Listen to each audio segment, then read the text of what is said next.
CNN. The pandemic has upended the calendar in a variety of ways, and the movie awards season is no exception. That explains why this year, February is beginning to look a lot like Christmas.It's around Christmas. Traditionally, when studios and smaller distributors release their award contenders, hoping to be fresh in the minds of critics groups, guilds and most significantly members of the Academy of Motion Picture Arts and Sciences, which presents the Oscars, when they start for the 2020 awards.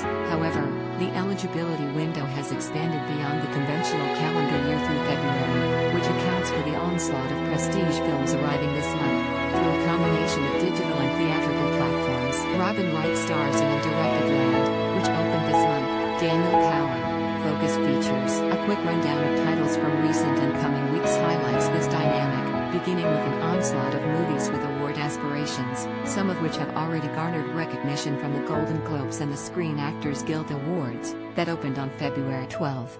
The list includes Frances.It, a whimsical movie starring Michelle Pfeiffer, the fact-based Judas and the Black Messiah, featuring Lakeith Stanfield and Daniel Kaluuya, Minari, a semi-autobiographical drama from writer-director Lee Isaac Chung, starring The Walking Dead Stephen Yeun, and The Mauritanian, the true story of a Guantanamo detainee, featuring Tahar Rahim, Jodie Foster, and Benedict Cumberbatch. This month also offers directing debuts from two well-known actors, in movies in which they also star. Robin Wright's The Land, about a troubled woman seeking refuge in a remote cabin, and Viggo Mortensen's Falling, about a man dealing with his abusive father, who is suffering from dementia. More notably, another directing debut from an Oscar-winning star, Regina King's One Night in Miami, is already perceived as a major player in this year's Andra Day Center, in the United States versus BIllie Holiday, Takashi Seida.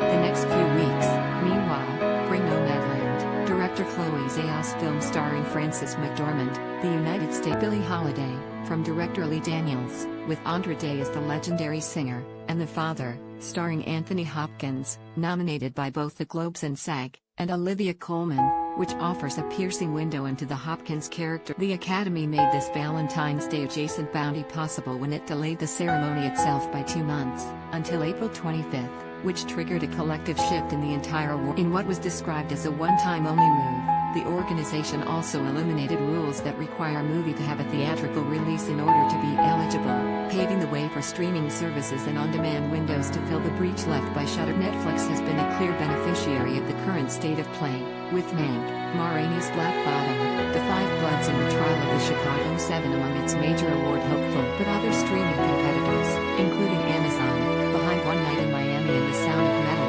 Hulu, which picked up Nomadland and BIllie Holiday, and Disney Plus, The Animated Soul, have stepped up as well. As Deadline noted, even with that, the pool has been diluted, as studios delayed a number of movies that would have been likely Oscar contenders, including a remake of West Side Story, Lin-Manuel Miranda's In the Heights, and several blockbusters that could garner attention in technical areas, into next year's awards. Of course, one can argue that the emphasis on awards seems especially trivial in the current climate. Yet that overlooks several realities, among them that people in the entertainment industry still covet awards and prestige, regardless of where and how their work is being seen.